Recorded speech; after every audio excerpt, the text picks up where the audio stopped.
All right, strap in, everyone. We're about to take a trip back to 1925 to explore, well, the lost world. You guys sent in like a ton of stuff, notes, articles. I even saw some study guides in there about this silent film.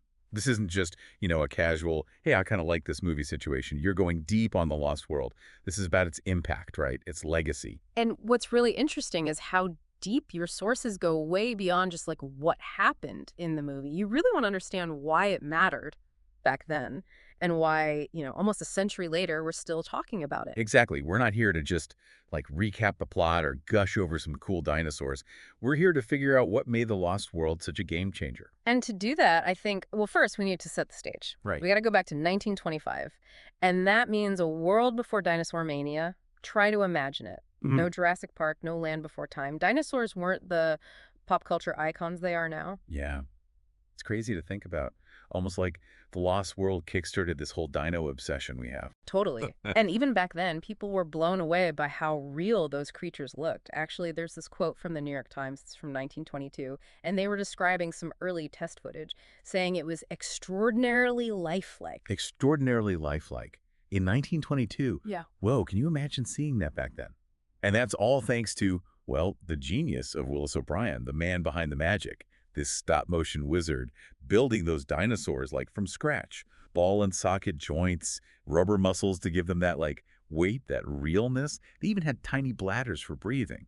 It's wild when you think about the detail. No computers, obviously. No fancy software. Just pure skill, artistry, and, man, the patience. O'Brien, he was inspired by like nature documentaries, early robotics, even puppetry. Sounds like he was kind of a mad scientist himself. Didn't he also have a hand in creating, like, King Kong? Oh, absolutely. So King Kong, which came out in 1933, a lot of those same stop motion techniques, straight from O'Brien. And his influence, you can see it in later films, Jurassic Park.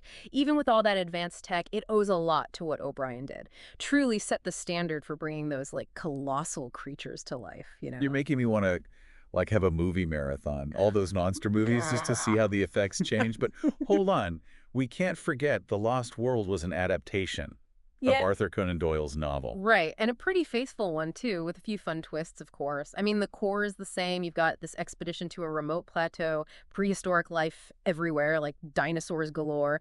But there's one big change they made. Instead of a pterodactyl, terrorizing London, it's a brontosaurus. Whoa, hold up, a brontosaurus. Can you imagine, like, 1925 audiences seeing this giant dinosaur stomping through London, taking down Tower Bridge? Yeah. What a spectacle. Such a visual, right. And it shows, like, how smart the filmmakers were. Adapting a story from book to screen, it's tricky. But they took something key from the book, made it bigger, more epic, created this cinematic moment that's, well, legendary. Even Michael Crichton, when he wrote the sequel to Jurassic Park, he called it The Lost World. A clear nod to that scene. Okay, so we've got groundbreaking special effects and adaptation that's both faithful and, like, daring. But your research also highlights something else about the Lost World, something that, like, really gets under the surface. You talk about these anxieties, about science, its role in society. Oh, definitely. It's really clever how the film mirrors those real-life debates that were happening at the time. Darwin's theory of evolution, still a hot topic, super controversial. And Professor Challenger, with his, wild stories of a lost world full of dinosaurs, he kind of embodies that struggle for science to be accepted, believed. It makes you think, doesn't it, about how we react to new ideas. Especially those that challenge, like, everything we thought we knew. And it's got to be something you deal with all the time, right? Sifting through all these different theories, these different perspectives to find your own understanding. That's the eternal question, isn't it? How do we balance scientific progress with, well, everything else? Societal values, fears, uncertainty.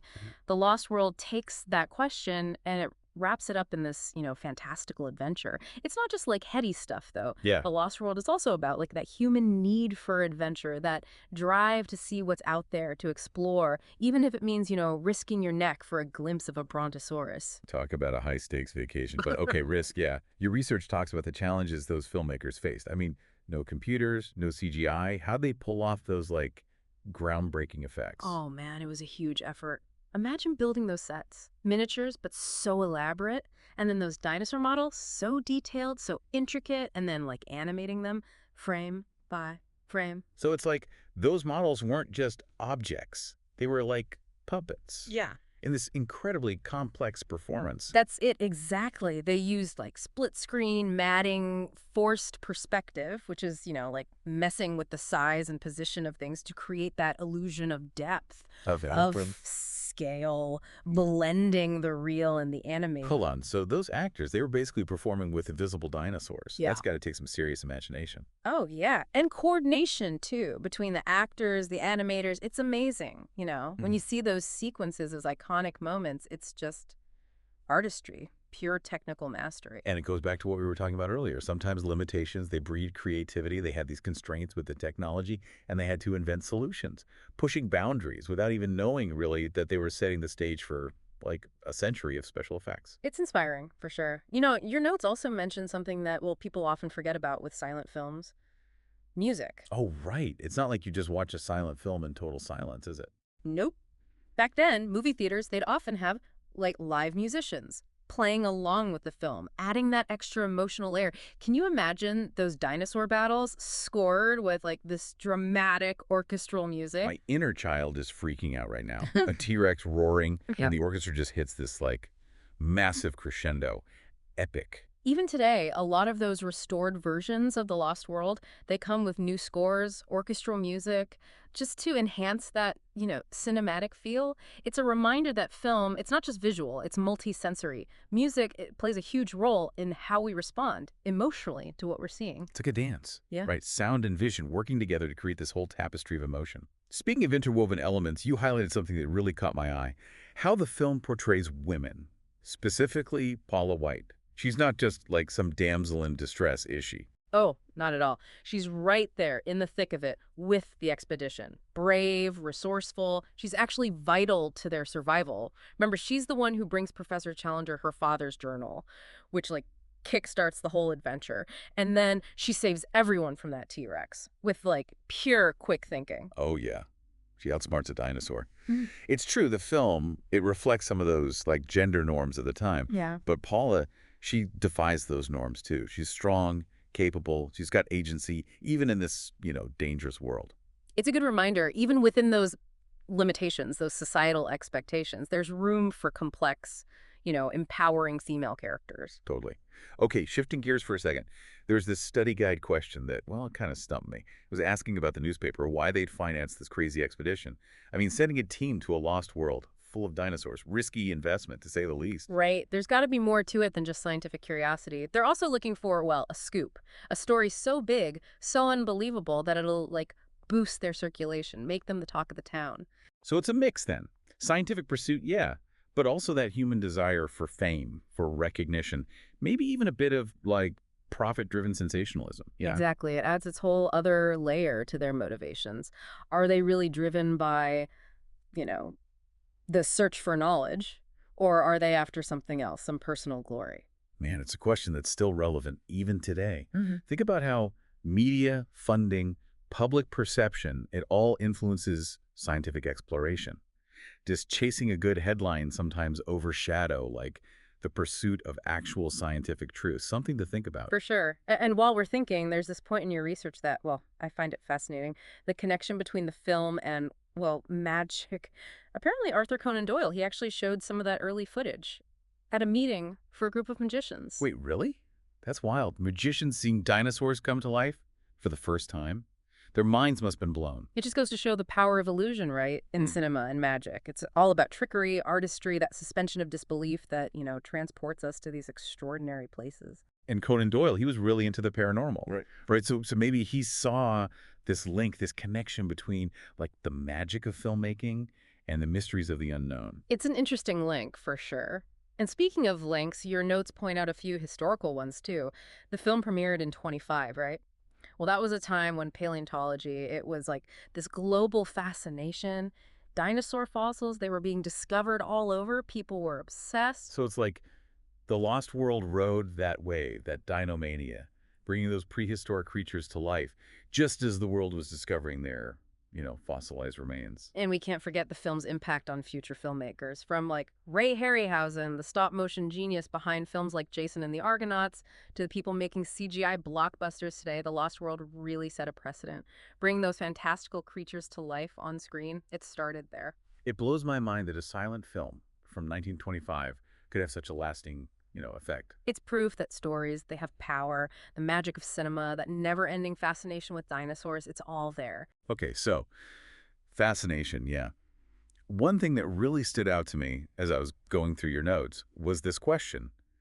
How do those explorers, how do they end up trapped on that plateau? It's such a turning point in the film, and it's kind of ironic how it happens. Oh, yeah. They essentially, like, outsmart themselves. They chop down this tree to make a bridge, to cross onto the plateau, but then a brontosaurus, it gets startled, knocks the tree over, and boom, they're stranded. Stuck in this prehistoric world. It's like their own ingenuity backfires, right? Yeah. Combined with, well, the unpredictable nature of dinosaurs, seals their fate. That's it. It really highlights a theme that runs through the whole film, this raw, untamed power of nature. Those explorers, they might have their tech, their scientific knowledge, but ultimately they're at the mercy of the elements of those creatures.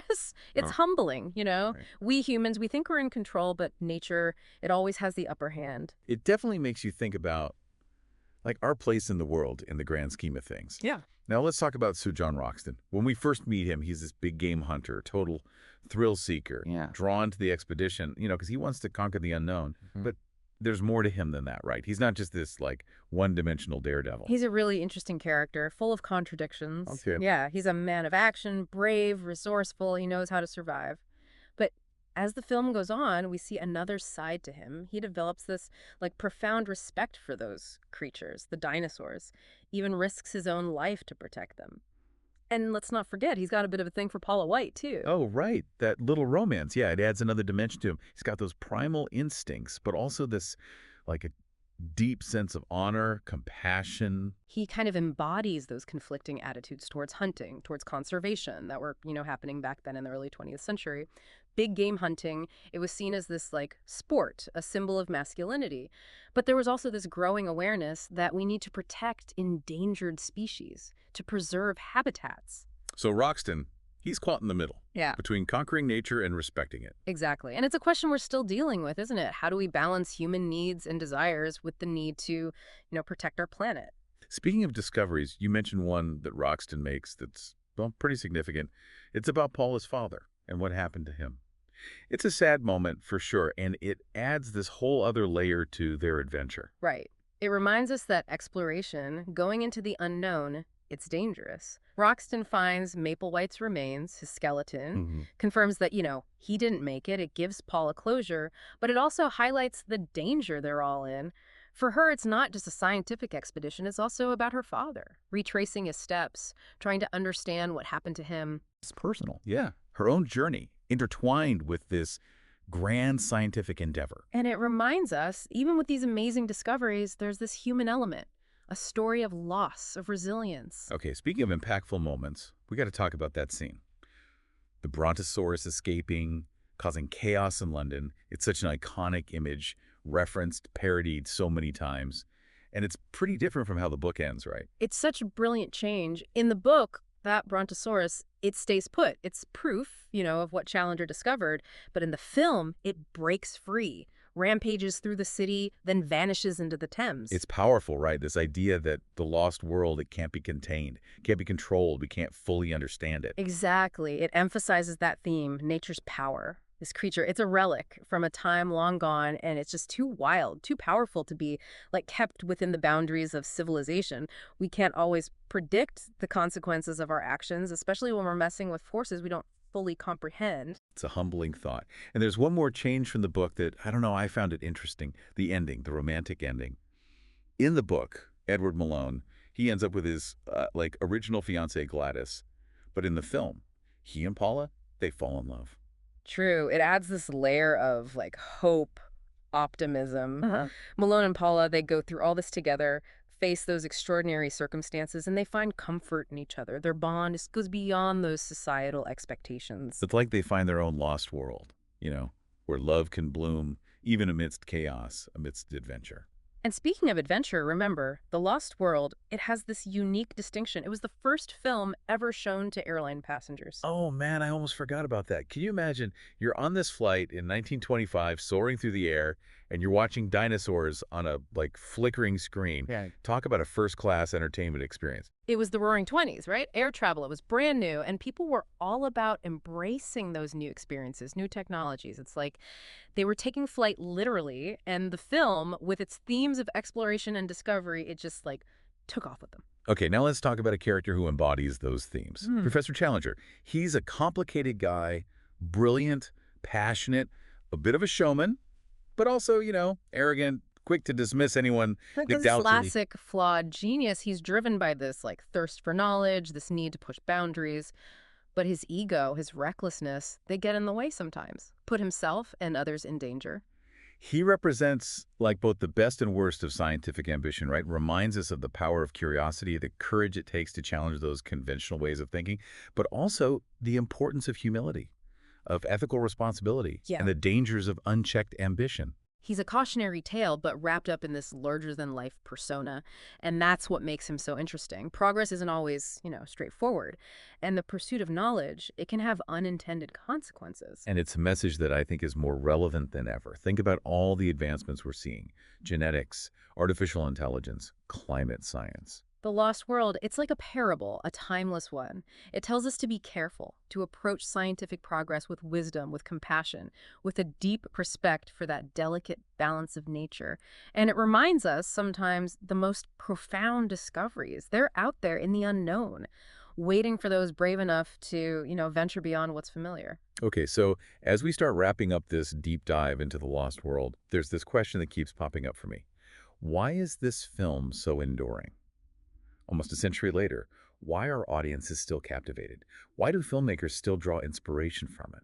I think it comes down to a few things. First, there's that primal fascination with dinosaurs. These creatures, they're so massive, so powerful, so unlike anything we see today. They spark our imaginations, our sense of wonder. It's like a window into a lost world, right? And A world of giants, of monsters, where the rules of our world, they don't apply. exactly. But it's more than just spectacle. The Lost World, it deals with these like universal themes, the thrill of exploration, that clash between science and skepticism, courage, facing the unknown, the balance between humanity and nature. It's a story that speaks to our deepest fears and also our greatest hopes. It reminds us where we stand in the grand scheme of things, our insignificance, yeah, in the face of nature's power, but also our capacity for ingenuity, for creativity, for resilience. And we can't forget the technical side. Those special effects, groundbreaking for their time, achieved through pure artistry, determination. They set the stage for everything that came after.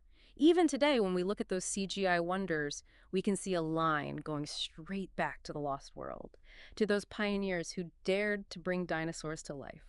It's about storytelling, isn't it? The magic of cinema and the boundless possibilities of, like, human imagination.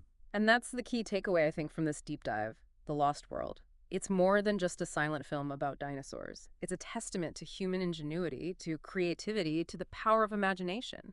With passion, with dedication, with the willingness to push those boundaries, we can bring our wildest dreams to life. I love that. And I think that spirit, that sense of wonder and exploration, we could all use a little more of that. So keep that curiosity alive. And who knows what lost worlds you might uncover. Could be in a forgotten corner of a library, a scientific breakthrough, even in your own imagination. And if you ever feel overwhelmed by all the information out there, remember The Lost World.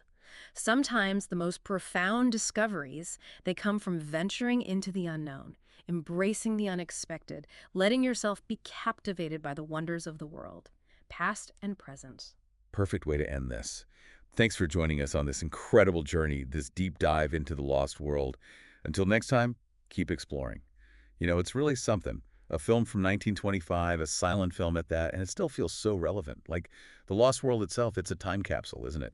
Perfectly preserving those anxieties, those aspirations of the Roaring Twenties. That duality, that's what's so fascinating. It's a product of its time, no doubt. You see the flapper dresses, that adventurous spirit, those societal norms that are so different from, well, how things are today. But then right underneath those very specific, like 1920s details, you have these universal themes: love, loss, ambition, that fear of the unknown, that struggle to understand our place in nature. That stuff never gets old. Those timeless elements combined with the pure spectacle of it all, that's what elevates The Lost World from just a dinosaur flick to a classic and makes you think, makes you feel, leaves you wanting more. I'm struck by, how the film balances those big moments, the epic stuff, with the quieter character stuff. You have Yeah. those thrilling dinosaur encounters. Yeah. Yeah. But then you have these little bits of humor, the romance, those moments of like genuine connection between people, even with all the chaos going on. It's engaging, right? Because it's not just action, action, action. It takes the time to explore, who these characters are, their motivations, their flaws, how they grow as they're dealing with this crazy situation. Which brings us back to you and your own exploration of the Lost World. You've gone so deep on this film. The historical context, the technical stuff, its cultural impact.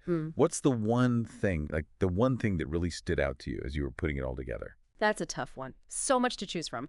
But I think what I find most compelling is how the film, even though it's this fantastical story, right, it reflects those real anxieties about science and its role in society. You're talking about that tension, right, between scientific progress and those who are skeptical, even afraid of it. Exactly. Professor Challenger, he's the perfect example. This brilliant scientist making these groundbreaking discoveries, but he's ridiculed, dismissed, people accuse him of faking it. It's like he represents science itself, doesn't he? Pushing boundaries, challenging the status quo, and sometimes facing a backlash because he dared to explore the unknown. And that's so relevant today, isn't it? All the debates we have about climate change, AI, genetic engineering, it all comes down to that. Those anxieties about how fast science is moving, whether society can keep up ethically. Those questions, they were already there back in 1925. So The Lost World, it's holding up a mirror to us, isn't it? Yeah. Making us face those same questions almost 100 years later. And it does it in a way that's both entertaining and thought-provoking. It sparks those what-if questions, makes us think about the consequences, right, of our pursuit of knowledge, of progress. Okay, so we've got this film that's visually groundbreaking, thematically relevant, and it's full of moments that make you think, make you laugh, maybe even make you, like, check under the bed for a brontosaurus. What more could you ask for? It reminds us that stories, good stories, they transcend time, they transcend technology, the themes, the characters, that sense of wonder that The Lost World evokes, that's universal. It connects with audiences no matter when they see it. That lost world, that sense of awe and discovery, it's in all of us, isn't it? Waiting for the right story, the one that captures our imaginations and takes us on that thrilling ride. And speaking of rides, we can't forget that The Lost World was the first film ever shown to airline passengers. Seriously, I can't get over that. It's just so perfect. You're up in the air on this brand new mode of transportation, and you're watching a story about exploration, about pushing boundaries. It speaks volumes about the film's legacy. The Lost World wasn't just entertainment, it pushed those boundaries itself, sparked imaginations, and in a way, it paved the way for a century of filmmaking. So as we wrap this up, this deep dive, what's the one thing you want our listeners to take away from all this? Don't underestimate the power of a good story, especially one that makes you think, makes you feel, makes you want to learn more. The Lost World is almost 100 years old, but its message is timeless. Hold on to that sense of wonder, never stop asking questions, and you never know what lost world you might find. That's a great note to end on. And to our listeners, if you ever feel overwhelmed, remember the lost world. The most profound discoveries sometimes come from venturing into the unknown, from embracing the unexpected, and letting yourself be captivated by the wonders of the world, both past and present. It's about those connections, finding those sparks of inspiration and letting them fuel your own journey of discovery. Couldn't have said it better myself. Thanks for joining us on this deep dive into the lost world. Until next time, keep exploring.